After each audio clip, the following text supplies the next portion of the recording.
Seigneur, à toi la gloire, la louange pour les siècles. Ô Seigneur, à toi la gloire, éternel est ton amour. Ô Seigneur, à toi la gloire, la louange pour les siècles. Ô Seigneur, à toi la gloire, l'éternel est ton amour. Vous les cieux, vous les anges, toutes ces œuvres, bénissez votre Seigneur. Ô Seigneur, à toi la gloire, la louange pour les siècles. Ô Seigneur, à toi la gloire, éternel est ton amour. Astre du ciel, soleil et lune, pluies et rosées, bénissez votre Seigneur. Ô Seigneur, à toi la gloire, la louange pour les siècles. Ô Seigneur, à toi la gloire, l'éternel est son amour. Feu et chaleur, glace et neige, souffles et vents, bénissez votre Seigneur. Ô Seigneur, à toi la gloire, la louange pour les siècles. Ô Seigneur, à toi la gloire, éternel est son amour. Nuits et jours, lumière et ténèbres, éclairs et nuées, bénissez votre Seigneur. Ô Seigneur, à toi la gloire, la louange pour les siècles. Ô Seigneur, à toi la gloire, éternel est son amour. Vous, son peuple, vous, ses prêtres, vous, ses serviteurs, bénissez votre Seigneur. Ô Seigneur, à toi la gloire, la louange pour les siècles. Ô Seigneur, à toi la gloire, éternel est son amour. Seigneur, nous nous mettons en ta présence et nous te demandons ton Esprit Saint pour qu'il nous éclaire et ouvre nos intelligences au sens de la parole des Écritures.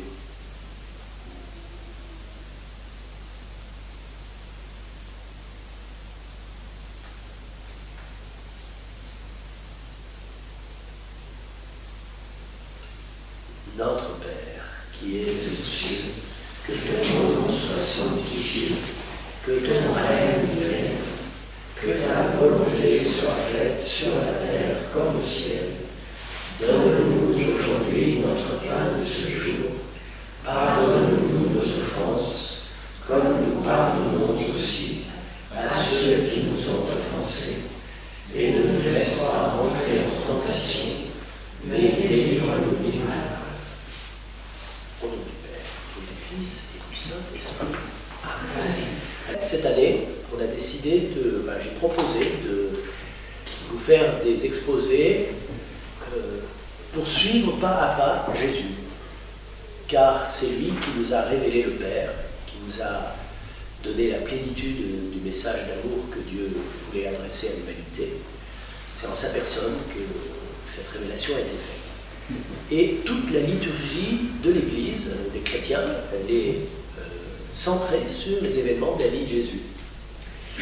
Donc, j'ai fait un bref rappel au mois de novembre de ce qui précède, et particulièrement de Jean-Baptiste. Jean-Baptiste qui était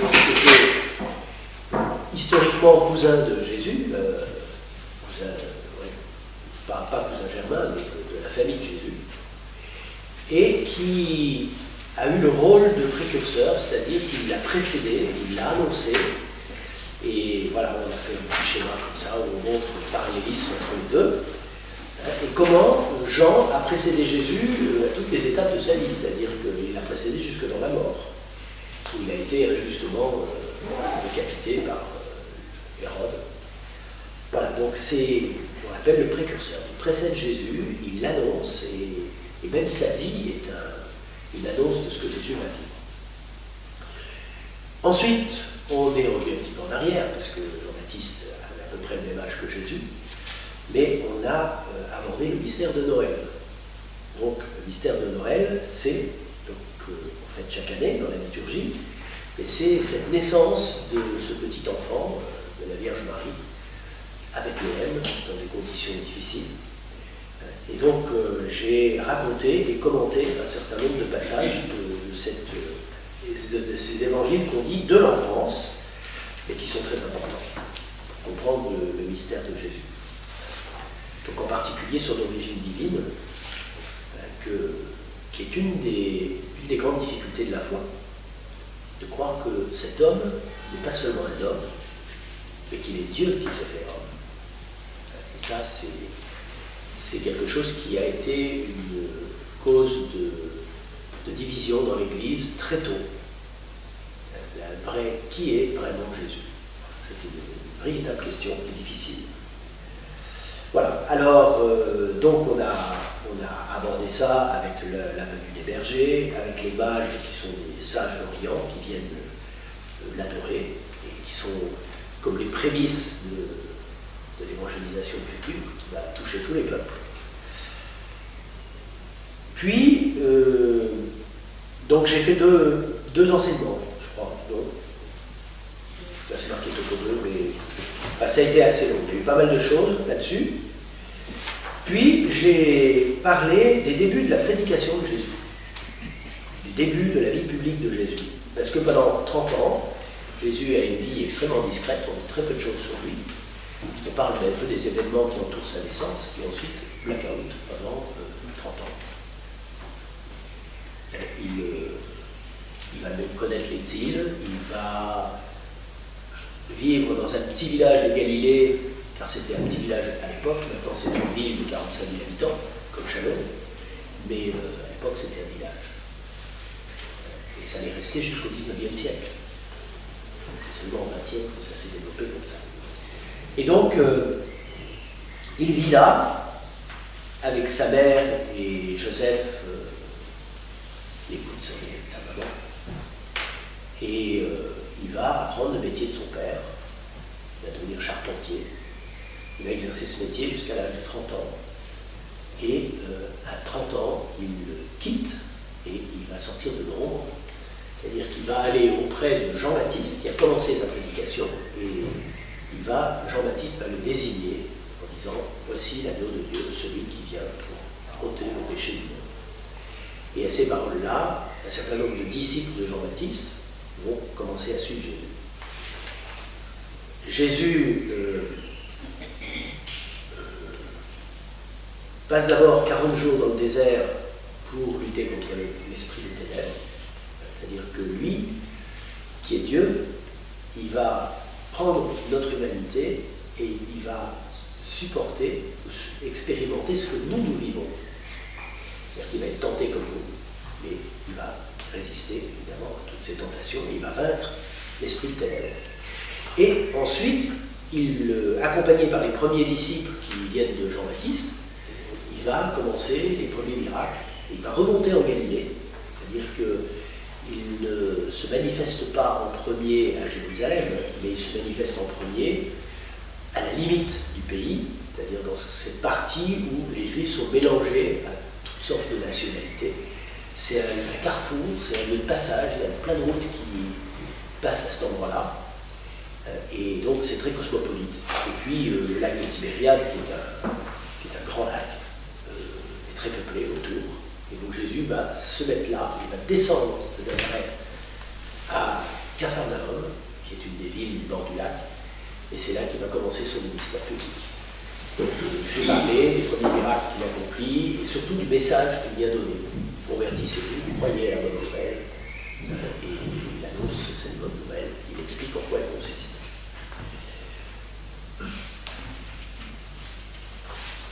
Voilà. Alors, ça c'était donc le début, et j'ai été assez bref sur la vie publique de Jésus, c'est-à-dire ces 3 années où il traverse, il parcourt tout le pays en prêchant, en enseignant, en guérissant les malades, en consolant les affligés, en faisant du bien partout où il passe, et puis surtout en réunissant des disciples et en les formant. Il va faire ça pendant 3 ans. Et on a ensuite abordé au mois d'avril l'événement pour lequel il est venu. Alors j'ai laissé le tableau, c'est étonnant qu'ils sont encore là d'ailleurs. Les 2 questions que j'avais posées à ce moment-là: quelle œuvre Jésus est-il venu accomplir sur la terre? Et puis la deuxième question: comment est-ce qu'il s'y prend? Comment est-ce qu'il s'y est pris pour accomplir cette œuvre? Donc je réponds à la première question. L'œuvre qu'il vient accomplir, c'est effacer le péché du monde, qui est la conséquence de la désobéissance, et il va réparer ça par son obéissance. Jésus est un modèle d'obéissance. Tout Dieu qu'il est, qui a pris notre nature humaine, il va se soumettre à des humains, à Marie et à Joseph. Il se soumet à eux pour se soumettre à la volonté du Père.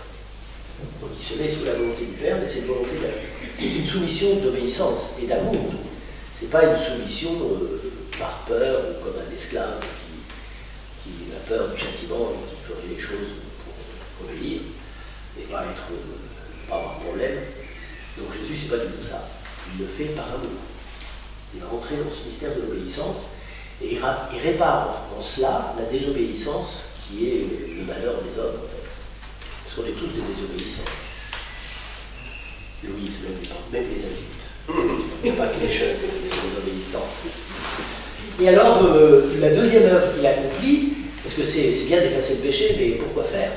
Eh bien, c'est pour nous rouvrir le chemin de la vie éternelle. Parce que nous sommes faits pour la vie éternelle. Nous ne sommes pas créés pour simplement quelques années sur Terre.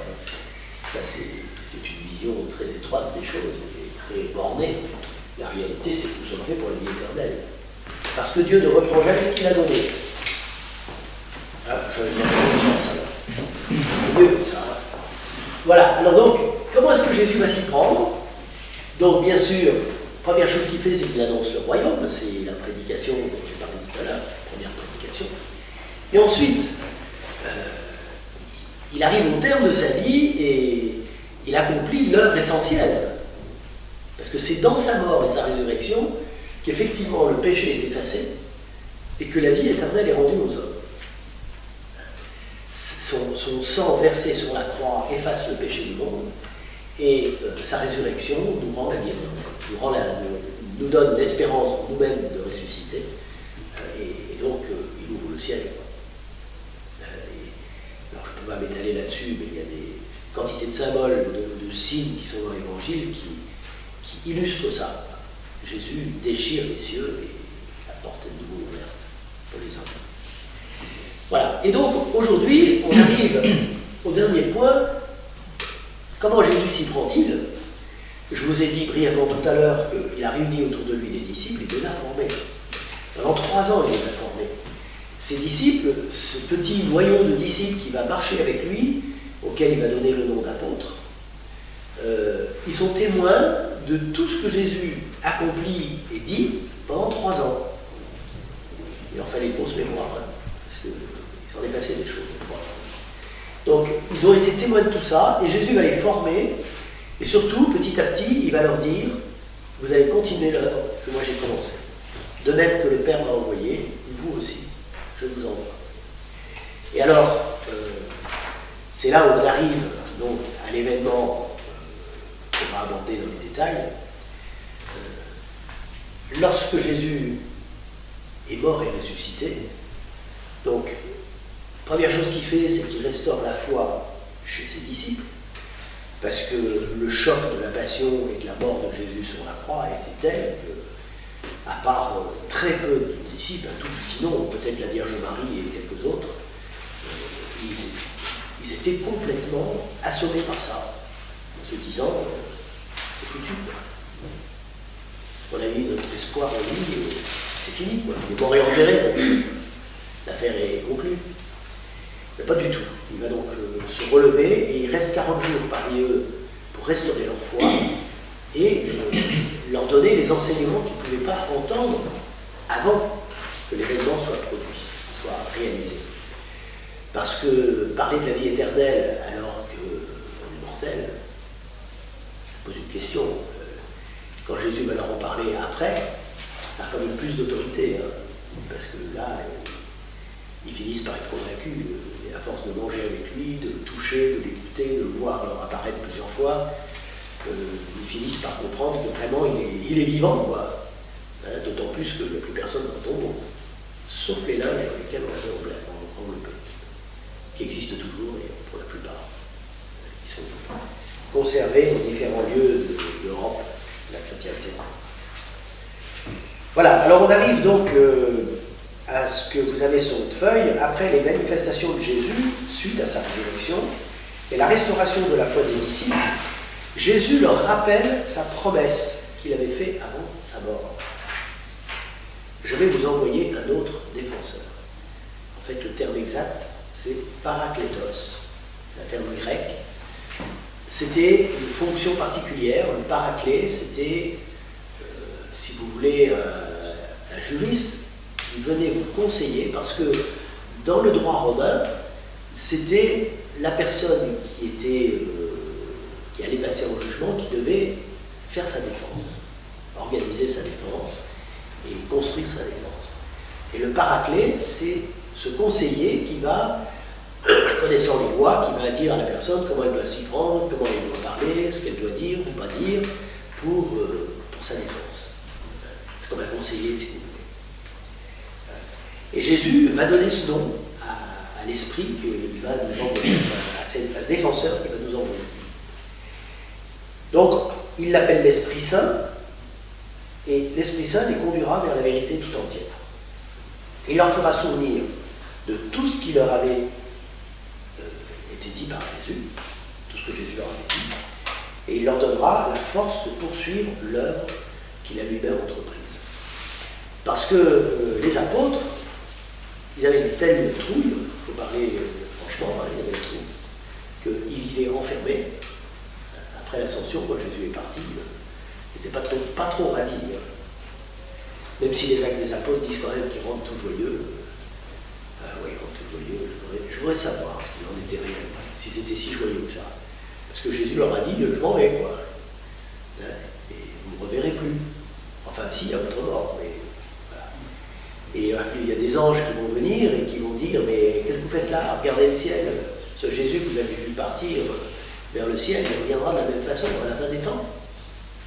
Mais vous, allez, rentrez à Jérusalem et attendez le don qu'il vous a promis. Cette force venue d'en haut qu'il vous a promise. Alors, ce récit, vous pouvez le trouver, je vais vous le lire, il se trouve dans les Actes des Apôtres, on n'est plus dans l'Évangile. Alors Louise, tu apprendras petit à petit toute cette histoire de livres, et il y a quand même 76 livres dans la Bible. Ça va d'une lettre d'une page à des livres qui font 100 pages, à peu près. Voilà, et leur rédaction s'étale sur 1300 ans. Donc c'est des styles très différents, c'est des contextes très différents, et il faut être guidé pour se retrouver dans la Bible. En tout cas, dans ce qu'on appelle le Nouveau Testament, c'est-à-dire les récits qui concernent Jésus, après les 4 récits de sa vie que sont Matthieu, Marc, Luc et Jean, les 4 évangiles, Luc a continué le récit en racontant les débuts de l'Église. Et son livre, qu'on appelle le livre des Actes des Apôtres, commence avec l'ascension de Jésus, le départ de Jésus. Jésus quitte la terre, il réunit une dernière fois ses apôtres, et vous allez voir, je vais vous dire ça, c'est pas très long.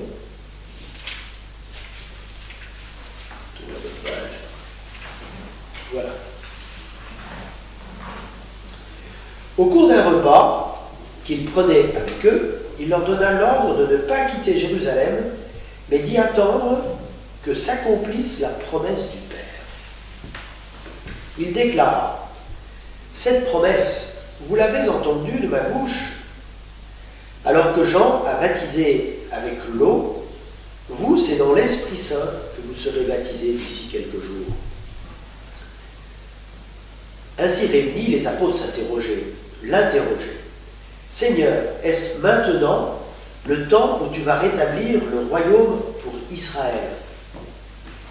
Jésus leur répondit: « Il ne vous appartient pas de connaître les temps et les moments que le Père a fixés de sa propre autorité, mais vous allez recevoir une force quand le Saint-Esprit viendra sur vous.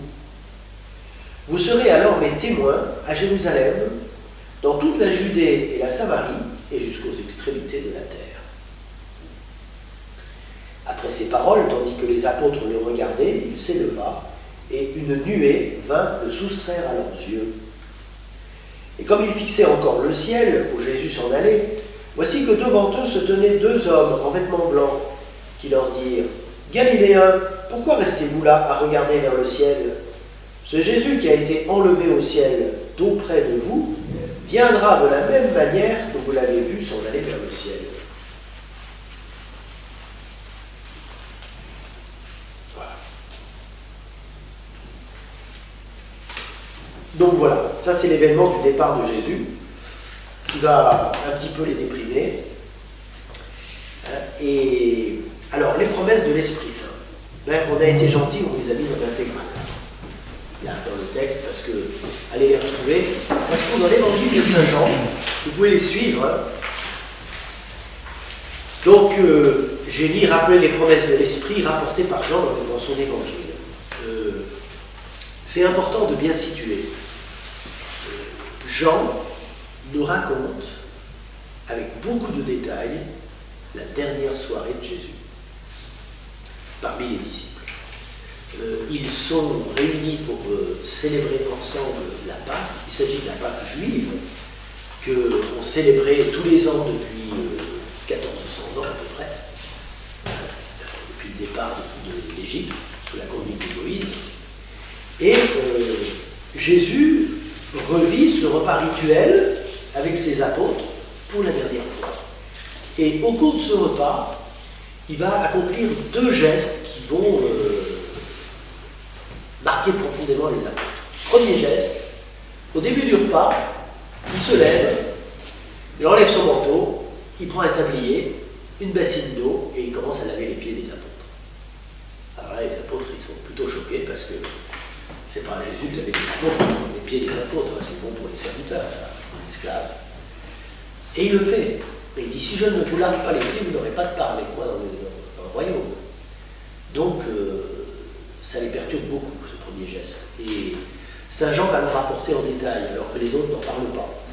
Il rapporte ce geste en détail.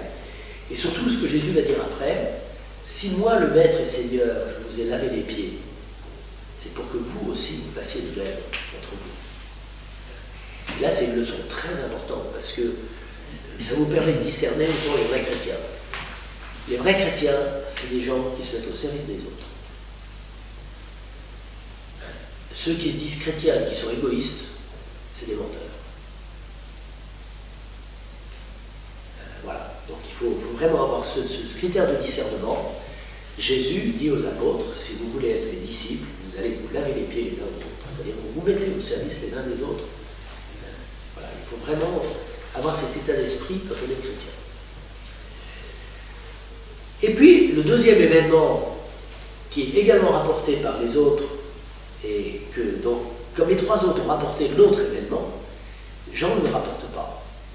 Cet autre événement, c'est qu'au cours du repas pascal, Jésus va accomplir la promesse qu'il avait faite un an avant, à la Pâque précédente. Il avait fait la promesse que, il avait dit dans la synagogue de Capharnaüm, mon corps est une vraie nourriture, mon sang est une vraie boisson. Si vous ne mangez pas la chair du Fils de l'homme, si vous ne buvez pas son sang, vous n'aurez pas la vie au monde. Ça avait choqué la moitié de ses disciples qui sont partis. Et il y avait de quoi être scandalisé. Et Jésus insiste lourdement. Ma chair est une vraie nourriture et mon sang est une vraie boisson. Celui qui mange ma chair et boit mon sang, je le ressusciterai au dernier jour. Il insiste. Finalement, il va sortir sous les huées de la foule, suivi par ses apôtres, et puis il posera la question aux 12, le petit noyau qui est avec lui toujours, vous allez aussi me quitter? Et Pierre répond au nom des autres, Seigneur, à qui irions-nous? Tu as les paroles de la vie éternelle. Et donc, si vous voulez, cette promesse, cette annonce de Jésus va agir comme un couperet, c'est-à-dire que ceux qui ne donnent pas pleinement leur foi à Jésus vont être tellement choqués, dérangés par ces paroles, qu'ils vont l'abandonner. Et à partir de là, ils vont me dire, c'est un fou. C'est un fou. Donc Jésus, il est terriblement exigeant. Il veut une foi absolue, une confiance totale dans ce qu'il fait et ce qu'il dit. Il peut l'exiger, il est Dieu. Un homme ne peut pas exiger ça. Et alors, ce qui sauve la situation, c'est que Jésus n'est pas comme un gourou qui va faire tourner toute l'activité de sa secte autour de sa personne. Jésus n'agit pas du tout comme ça. C'est vrai qu'il séduit les foules, mais il renvoie les gens à leur responsabilité. Il leur dit, vous, mettez-vous au service les uns des autres. Faites le bien là où vous êtes. Celui qui veut me trouver, il trouvera. Lui, il était sur les routes tout le temps. Donc, des fois, il fallait les poursuivre pendant plusieurs jours pour arriver à le rejoindre. Voilà.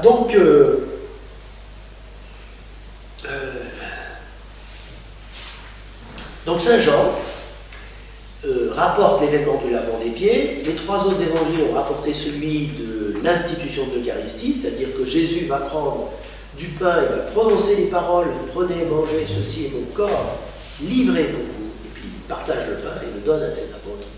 Ils font leur première communion. Ils n'ont pas compris tout de suite ce qui se passait. Ils vont comprendre après.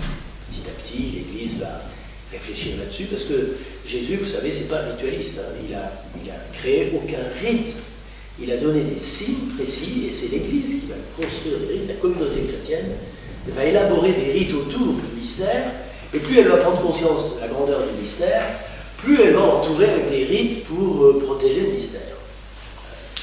Et puis à la fin du repas, la dernière coupe du repas pascal des Juifs, il va prononcer aussi la bénédiction, prenez, buvez-en tous, ceci est mon sang versé pour vous et pour la multitude, en rémission des péchés. Et il passe la coupe, et là il boit la coupe, et il communie au sang du Christ, alors que ça a le goût du vin. Et pourtant c'est le sang du Christ. Ça, c'est une deuxième pierre d'achoppement dans la foi chrétienne. Comment le Christ peut-il être présent sous les signes du pain et du vin?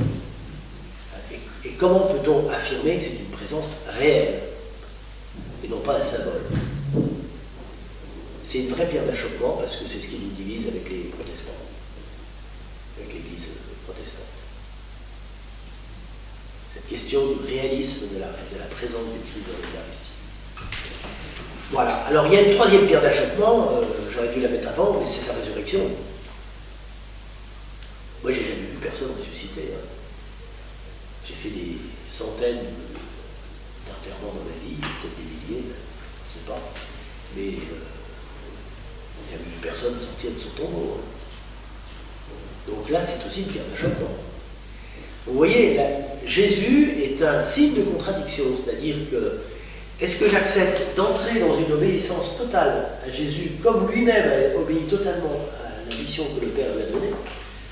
Ou est-ce que je veux raisonner, avec mon intelligence je raisonne, et je dis non, c'est pas raisonnable, donc je ne peux pas accepter ça. Et là, vous voyez, on a un élément de discernement aussi ici.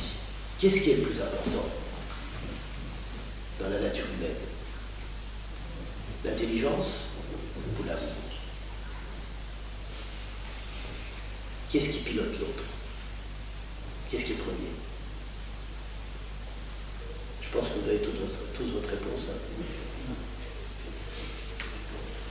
Vous voyez, si je veux construire une religion où je veux tout expliquer, ça veut dire que c'est un péché d'orgueil, quoi. Mais qu'est-ce que je suis, moi, pauvre créature qui ne comprend rien à l'univers, parce qu'en fait, il ne comprend rien, pour aller juger Dieu, quoi, et les choix que Dieu fait, et pour qui je me prends, quoi.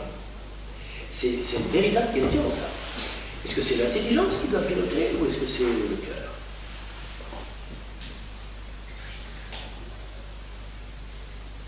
L'intelligence doit être au service du cœur. Ça, c'est la réponse de Jésus. Jésus a mis son intelligence au service de l'amour. Il était prodigieusement intelligent. Et il l'a mis au service de l'amour. La défense du petit, du pauvre, du malade, et dans son enseignement, c'est pareil. Voilà, donc, vous voyez, là, il y a quelque chose de vraiment, vraiment important. Alors, on en revient à la fameuse promesse. L'Esprit Saint. Qui c'est celui-là? Première citation, elle est tirée du chapitre 14 de Saint Jean. Donc Saint Jean, je pense qu'il avait une mémoire quand même assez phénoménale. Et vous savez, c'est tout à fait possible, parce que j'ai connu des missionnaires en Afrique qui, vous savez qu'en Afrique, c'est une civilisation de l'oralité. C'est-à-dire qu'on n'écrit pas, mais on transmet par l'oral. Et moi, j'ai connu un missionnaire qui... il y avait très peu de prêtres à l'époque, hein, c'était il y a 40 ou 50 ans. Et donc, à la paroisse principale, les catéchistes venaient à la messe. Ils faisaient son homélie, puis ce n'était pas des homélies de 5 minutes, hein, parce que là-bas, comme il n'y a pas beaucoup de messes, ils prenaient le temps. Après, j'ai 20 minutes. Et les catéchistes partaient dans les postes et redonnaient l'homélie aux chrétiens des postes, dans les villages. C'est quand même incroyable. Alors, bon, je pense que ces homélies étaient un peu structurées quand même. Mais la mémoire des Africains, ils sont phénoménales pour ça. Donc Saint Jean, c'était aussi un peuple qui était un peuple de l'oralité. La plupart des livres de la Bible, les petits juifs pieux connaissaient par cœur. Ils étaient capables de vous réciter par cœur tout le livre d'Isaïe, ou tous les psaumes. Voilà, donc je ne suis pas surpris que Jean ait retenu, puis en plus c'était tellement important. C'était vraiment son testament que Jésus donnait là. Donc Jean, il a retenu. Il a retenu l'essentiel de ce que Jésus leur a dit pendant les 2 heures qui ont suivi le repas, avant qu'il aille au jardin des Oliviers. Et donc, il va parler de ses relations avec le Père, du rôle de l'Esprit au sein de la Trinité, et puis du rôle de l'Esprit dans la mission suivante, c'est-à-dire quand Jésus va être remonté vers le Père, comment l'Esprit va agir. Et donc voilà, vous avez les extraits. Chapitre 14, versets 15 à 17. Si vous m'aimez, vous garderez mes commandements. Moi, je prierai le Père, et il vous donnera un autre défenseur, Paraclet, qui sera pour toujours avec vous. L'Esprit de vérité, lui que le monde ne peut recevoir, car il ne le voit pas et il ne le connaît pas. Vous le connaissez, car il demeure auprès de vous et il sera en vous. Alors, je profite de ce petit passage pour vous dire que nous avons un esprit qui habite notre corps. C'est pour ça qu'on est vivant et que notre corps peut se déployer de manière harmonieuse. On appelle ça l'âme. L'âme vivante, l'âme qui fait que le corps est vivant. Si mon âme s'en va, le corps se décompose. C'est parce que mon âme, mon esprit, anime mon corps et fait que toutes les cellules fonctionnent pour le bien commun du corps, que je suis vivant. Mais si l'âme s'en va, si l'esprit quitte le corps se décompose. Il n'y a plus de principe d'unité. Eh bien, l'Esprit de Dieu joue le même rôle dans l'humanité. Et vous voyez, quand on lit la Bible, vous avez au chapitre, je crois que c'est 11 ou 10, tout au début de la Genèse. Vous avez un chapitre qui raconte l'histoire du déluge. Je pense que j'ai mis la référence quelque part plus loin. Et qu'est-ce qui se passe au moment du déluge? Au moment du déluge, enfin après, juste après le déluge, les civilisations se développent, les hommes se multiplient, et puis ils se disent finalement, on est très bien ensemble, on va se construire une ville. Alors ils construisent une ville, c'est probablement en Mésopotamie. Et puis ils disent, maintenant on va construire une tour, pour un signe comme ça au milieu de la ville, de notre puissance. Et ils construisent une tour, une immense tour qui va jusqu'au ciel. Et là, l'œuvre va être inachevée parce que Dieu descend et crée la confusion entre les peuples. C'est écrit comme ça, mais on fait de l'anthropomorphisme dans la Bible. C'est pas Dieu qui a créé la confusion, c'est parce que l'homme s'est éloigné de Dieu, perdant Dieu, mais il se met à se diviser. Les hommes se divisent entre eux. Alors, les langues changent, et puis. Parce qu'au fond, Dieu a voulu ça, pourquoi? Parce que les hommes refusaient d'obéir au commandement qui leur avait été fait de se répartir sur la surface de la terre. Ils restaient tous ensemble. Et je ne sais pas si vous l'avez remarqué, mais dans notre civilisation moderne, on recommet le péché de Babylone, de Babel. On agglutine les gens dans des métropoles gigantesques. On les déracine complètement. Quand on est en ville, on est déraciné. On n'a plus de racines charnelles, on n'a plus de racines physiques. On est dans des immeubles, dans le béton, dans le métro, dans le macadam, et puis on bruit tout le temps. C'est pour ça qu'on fait des parcs dans les villes, pour avoir quelques petits lieux un peu préservés. Autrement, on est empilés les uns sur les autres. Et curieusement, les hommes font pareil qu'à Babel, construisent des tours. Et c'est la course. Ensuite, il fera la tour la plus haute. Alors à Dubaï, ils en ont fait une de 700 mètres de haut. Mais du coup, il y a les Japonais qui veulent en faire une de 2 km de haut. Ils sont complètement fêlés. C'est le péché de Babel qui recommence. On se prend pour, je sais pas, le tout-puissant, l'homme tout-puissant qui est au sommet d'un monde absurde, puisque c'est le fruit du hasard. Et on va l'organiser à notre caprice, quoi, comme nous on l'a imaginé. C'est un péché d'orgueil gigantesque. Dieu il va de nouveau descendre du ciel et puis il va dire hey, c'est fini là les petits enfants, là. Vous jouez là, à quoi vous jouez là. Donc l'Esprit Saint, son rôle, ça va être de refaire l'unité de l'humanité. Il a été répandu sur le monde pour faire l'unité. Et on voit ça le jour de la Pentecôte. Je crois qu'on le lit aussi le jour de la Pentecôte.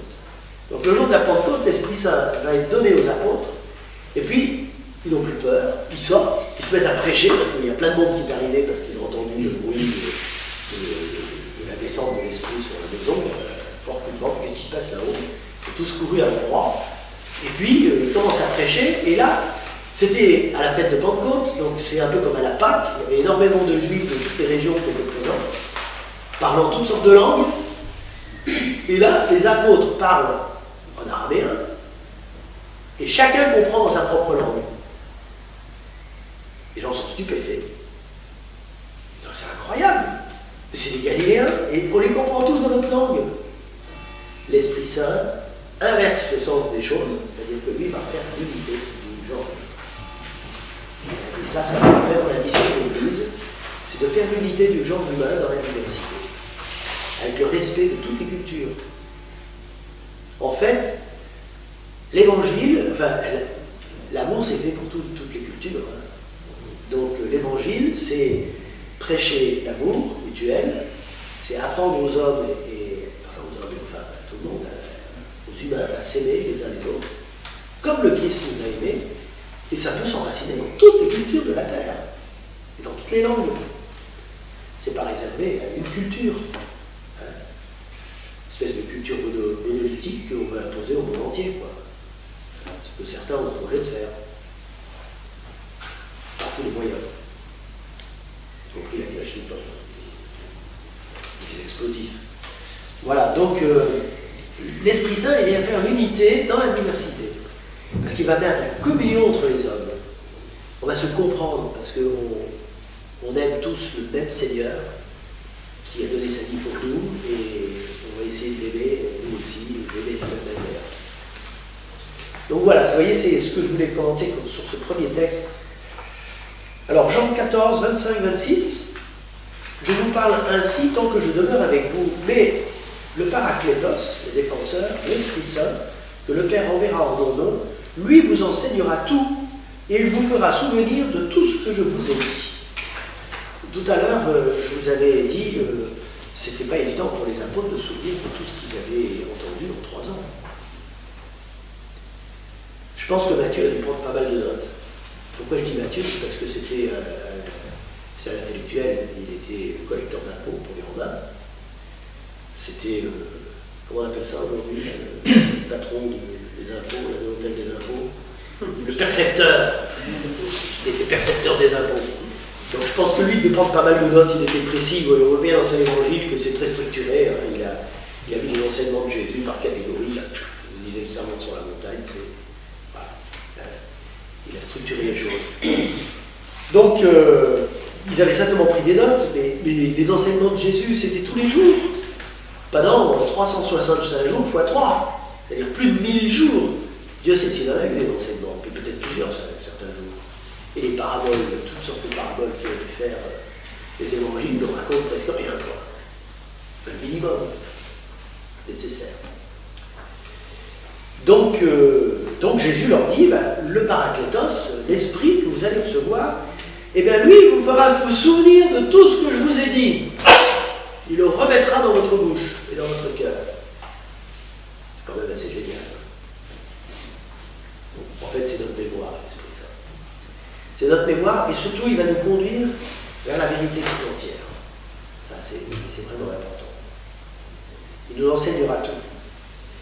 Alors, Jean 15, c'est là, je crois, la vérité tout entière. Hein. Quand viendra le défenseur, que je vous enverrai d'auprès du Père, lui, l'Esprit de vérité qui procède du Père, il rendra témoignage en ma faveur, et vous aussi, vous allez rendre témoignage, car vous êtes avec moi depuis le commencement. Alors ça, c'est un autre aspect, vous voyez, ce que l'Esprit Saint fait aussi, c'est qu'il va nous donner la force de témoigner jusqu'à la mort s'il faut. Et c'est ce que font beaucoup de chrétiens à travers le monde. Ils sont persécutés, ils sont maltraités, et ils rendent témoignage jusqu'au bout, et ils n'ont pas peur.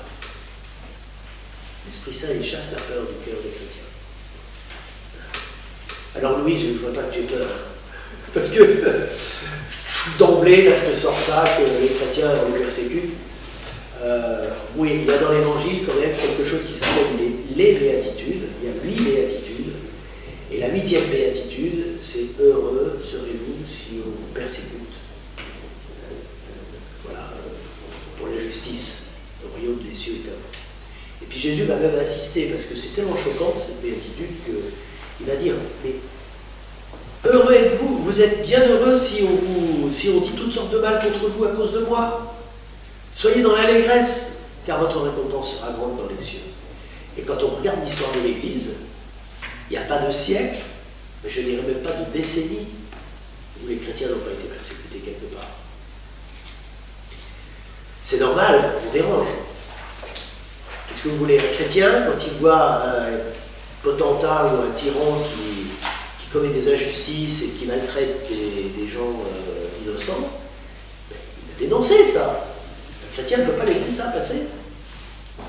Au nom du Christ, il va dénoncer les injustices, les maltraitances, le mal qui est commis par les hommes politiques. Il va faire comme Jean-Baptiste, hein, qui reprochait à Hérode d'avoir piqué la femme de son frère. Quoi.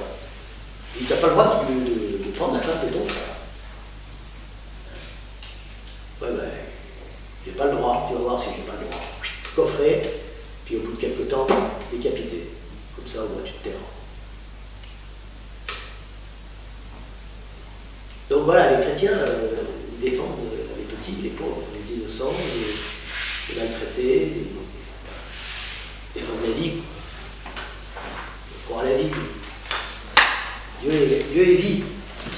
Et puis vous avez le dernier passage, qui est tiré du chapitre 16, toujours le même Saint Jean, toujours le même discours après la scène. Et là, c'est le plus long passage. « Il vaut mieux pour vous que je m'en aille, car si je ne m'en vais pas, le défenseur ne viendra pas à vous. Mais si je pars, je vous l'enverrai. J'ai encore beaucoup de choses à vous dire, mais pour l'instant, vous ne pouvez pas les porter. Quand il viendra, lui, l'Esprit de vérité, il vous conduira dans la vérité tout entière. En effet, ce qu'il dira ne viendra pas de lui-même, mais ce qu'il aura entendu, il vous le dira. Et ce qui va venir, il vous le fera connaître. Lui me glorifiera, car il recevra ce qui vient de moi pour vous le faire connaître. Tout ce que possède le Père est à moi. Voilà pourquoi je vous ai dit, l'Esprit reçoit ce qui vient de moi pour vous le faire connaître. Donc, vous voyez, l'Esprit Saint, son rôle, c'est de nous conduire dans la vérité tout entière. Il va nous éclairer petit à petit. Et alors, dans ces deux textes, le précédent et celui-là, vous avez aussi des éléments qui concernent le mystère intime de Dieu. Qui est Dieu? Mais qui donc est Dieu? Et la question, c'est, pour nous, c'est, on ne peut pas connaître Dieu. C'est impossible. On va pouvoir tirer la conclusion que, logique, pour la raison humaine, que si le monde existe, il y a forcément une cause. Parce que notre expérience dans la vie, c'est que tout a une cause. Si vous voyez pousser un iris, c'est parce que dessous, vous avez un rhizome. S'il n'y a pas de rhizome, il n'y aura pas d'iris. Si vous voyez pousser du blé, c'est parce que le paysan, il a semé des grains de blé dans le sol. Et ainsi de suite, vous pouvez raisonner dans tous les domaines. Il n'y a pas d'effet sans cause. D'ailleurs, c'est ça qu'il faut de la science. C'est ce qui permet de faire des raisonnements scientifiques, de mettre au point des expériences et tout, parce qu'on va vérifier que les tels effets produisent telle cause. Enfin, telle cause produisent tels effets, pardon. Je ne sais pas si vous avez compris l'erreur. Voilà, donc, logiquement, pour l'esprit humain, c'est satisfaisant de se dire qu'il y a une cause. Il y a un principe supérieur qui est la cause de tout ce qui existe. Et ce principe supérieur, il ne faut pas qu'il ait de cause, lui. Parce que s'il a aussi une cause, ben, on ne fait que de reculer le problème. Donc il y a forcément un moment où on a un principe premier qui, lui, n'est causé par rien, et qui est la cause de tout. L'origine de tout. Et dans toutes les civilisations, c'est ça qu'on appelle Dieu. C'est à ce principe premier qu'on donne le nom de Dieu. Mais vous savez, ce que nous, on peut atteindre par notre raison sur Dieu, c'est très extérieur. On ne sait pas qui il est, intimement. On ne sait pas qui est Dieu. Il a fallu que Dieu se révèle lui-même pour nous faire connaître sa vie intime. Et là, avec Jésus, les choses vont devenir claires, parce que Jésus, il est la parole du Père qui a pris chair en Marie, et qui nous parle de ses relations avec le Père.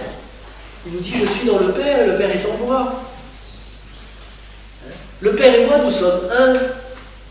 Tout ce que fait le Père, je le fais pareillement. Et ainsi de suite, vous avez plein d'évangiles, de paroles comme ça, qui parlent de cette communion incroyable qui existe entre le Père et le Fils. Et dans Saint Jean, Jésus va nous montrer, nous dire que celui qui fait l'unité du Père et du Fils, c'est celui qu'on appelle l'Esprit. L'Esprit procède du Père, c'est-à-dire que, comment je pourrais dire, quand le Père prononce cette parole qui est son Fils, qui est le Fils, que nous on appelle le Fils, il le fait dans une parole, c'est de l'amour, c'est par amour qu'il le fait. Et cet amour dans lequel il prononce cette parole, c'est l'Esprit. L'Esprit d'amour qui unit le Père et le Fils. Et donc il le communique intégralement au Fils, qui lui aussi va le donner au Père. Ce qui fait que, dans la foi chrétienne, on découvre un mystère qui est bouleversant, c'est que Dieu, à la fois, il est, et il est vie. Je ne sais pas si vous comprenez ce que je dis là. Il est, c'est-à-dire qu'il est immuable. Rien ne peut ébranler Dieu. Il est. Voilà, ça c'est sa nature propre. Mais en lui-même, il est vie, c'est-à-dire que en Dieu, il y a une dynamique incroyable de vie prodigieuse qui se déploie, qui circule, qui va du Père au Fils, du Fils au Père, qui jaillit en fécondité à travers l'univers entier. C'est quelque chose d'absolument inouï, incompréhensible pour nous, mais Dieu, il est et il agit en même temps. Il est statique et dynamique, pour prendre un terme physique, si vous voulez. Et Jésus essaie de dire des choses là-dessus, quand il parle de l'esprit qui procède du Père, hein, et puis qui va nous conduire vers la vérité tout entière. C'est les jaillissements du divin dans notre créé. Ce qui fait qu'on peut dire que toute la création, elle est en Dieu. Rien n'échappe à Dieu. On est en lui. Et lui est en nous. Enfin, sur nous, on la porte. Il va nous habiter. Il va pouvoir agir en nous. Et voilà, donc vous voyez, vous allez... On se trouve devant un mystère incroyable. Ça tombe bien parce que justement, dimanche, c'est la fête de la Trinité. Hein. On va célébrer le mystère de la Trinité. Voilà, alors, l'attente de l'Esprit Saint va se faire dans la prière. En fait, quand les apôtres rentrent à Jérusalem, ils ne savent pas quand est-ce que ça va leur tomber dessus. D'abord, ils ne savent pas ce qui va leur tomber dessus. Et ils ne savent pas quand. Ni quand, ni quoi. Il y en a qu'une qui est un peu au courant. Vous avez tous compris. C'est la Vierge Marie. Parce qu'elle était remplie de l'Esprit Saint depuis le début. Et surtout, c'est par la puissance de l'Esprit Saint qu'elle a conçu Jésus au sein. Donc elle était vraiment remplie de l'Esprit Saint. Voilà, ils ne savent pas ce qui va leur tomber dessus et ils ne savent pas quand. N'empêche que Jésus leur a donné un ordre, allez et attendez celui que je vais vous envoyer. Et c'est lui qui va vous donner la force pour accomplir la mission que je vous ai confiée, c'est-à-dire enseigner toutes les nations, les baptiser au nom du Père et du Fils et du Saint-Esprit et leur apprendre à observer tout ce que je vous ai commandé. Voilà. C'est le mandat missionnaire que vous avez à la fin de l'évangile de Saint Matthieu, ce que je vous ai cité là. Donc, ils rentrent au Cénacle, là où ils avaient mangé la Pâque avec Jésus, et là, ils attendent. Heureusement, ils ne sont pas tout seuls, il y a à peu près 120 frères ensemble, et les 12, déjà, ils sont 120 frères, ils sont réunis dans cette maison, ça devait être un palais, là. Et puis, surtout, il y avait la Vierge Marie. Et ça, c'est très important, parce qu'ils vont pouvoir, pendant les jours de l'attente, ils vont pouvoir évoquer les événements de la vie de Jésus qu'ils ne connaissent pas, parce que eux, ils connaissent Jésus depuis son baptême au Jourdain, les plus chanceux, d'autres un peu plus tard, mais ils ne savent rien sur son origine, sur sa naissance, sur sa vie enfant et tout ça. Et donc Marie va pouvoir leur parler de tout ça. Elle va pouvoir leur parler de son fils, hein, et aussi de ses relations avec Jésus et de ce que Jésus désire. Et c'est tellement incroyable que c'est... comment je pourrais dire, c'est surréaliste, quoi. Dieu veut s'unir à nous. Comme dans un couple, l'homme et la femme peuvent s'unir, quoi. Dans l'amour. C'est ça le projet de Dieu, mais c'est démentiel. Comment nous, pauvres petites créatures, on peut prétendre s'unir avec l'Esprit de Dieu, enfin avec Dieu qui est le Créateur, qui est le Tout-Puissant, le Transcendant, l'Immanent, l'Inaccessible, le Merveilleux, enfin je ne sais pas combien, je ne connais pas le chapelet des musulmans, hein, ils disent, je ne sais pas si tu as déjà entendu parler de ça, tu connais même, tu n'en as jamais entendu parler, ouais. Mais les musulmans, ils ont un chapelet avec 99 grains, et c'est 99 noms de Dieu. Ah, ils vont nous réapprendre la crainte de Dieu, ça, c'est sûr, que la transcendance de Dieu. Là. Mais, voilà, mais c'est vrai, il est tout ça, et pourtant, il veut s'unir à nous. Et d'ailleurs, même chez les musulmans, il y a un courant spirituel qui s'appelle le soufisme, qui prétend qu'on peut rentrer en relation avec Dieu. Alors, ils vont avoir des pratiques, les derviches tourneurs, tout ça, vous savez, ils ont des pratiques un peu... c'est un peu paranormal, quoi. Mais entrer en transe pour pouvoir entrer en communion avec le divin, nous c'est beaucoup plus sobre que ça, c'est-à-dire que c'est à force de fidélité à la parole, de prière, de méditation de la parole, de temps d'adoration, de contemplation, alors on peut aussi entrer dans cette communion avec Dieu. Et ça se fait dans le secret du cœur. Et puis ça se fait un petit peu à notre insu. C'est le rôle de l'esprit. Mais c'est le but. Dieu veut ça pour nous. Donc, ils vont se préparer à ça, en fait, avec Marie. Pendant toutes ces heures et ces journées de prière qu'ils vont vivre, ils se préparent à être saisis de l'intérieur par le divin. Et alors, quand la Pentecôte arrive, c'est la fête juive du don de la loi sur la montagne. C'est-à-dire que sur la montagne du Sinaï, comme vous allez le voir sur la feuille, je l'ai mis, Dieu va donner sa loi à Moïse, c'est-à-dire qu'il leur donne les 2 tables de pierre sur lesquelles sont écrites les 10 paroles, mais il va aussi donner à Moïse un tas d'éléments pour pouvoir lire et interpréter de manière juste ces 10 paroles. Ces 10 paroles, elles tiennent sur une page de la Bible. Mais il faut savoir les interpréter. Et donc vous allez avoir tout le Lévitique, et même dans le Deutéronome, dans l'Exode, enfin, vous allez avoir des tas de précisions qui vont être données pour mettre en œuvre ces 10 paroles. Seulement, voilà, personne n'y est jamais arrivé. Sauf Jésus. Sauf Jésus, il va y arriver. Lui, il va y arriver. Donc, c'est une attente qui va se faire dans la prière, autour de Marie.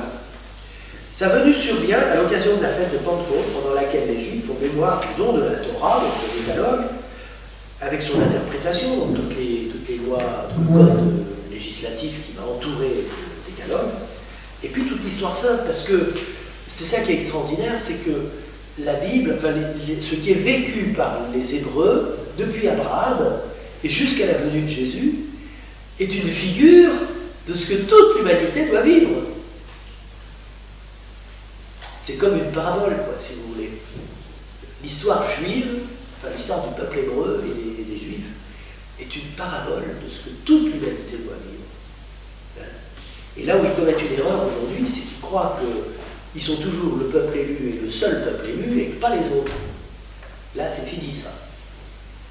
Depuis que Jésus est venu et qu'il a accompli les prophéties, c'est l'humanité entière qui est appelée à la même vocation de devenir enfant de Dieu et d'être chéri par Dieu, quelle que soit leur origine.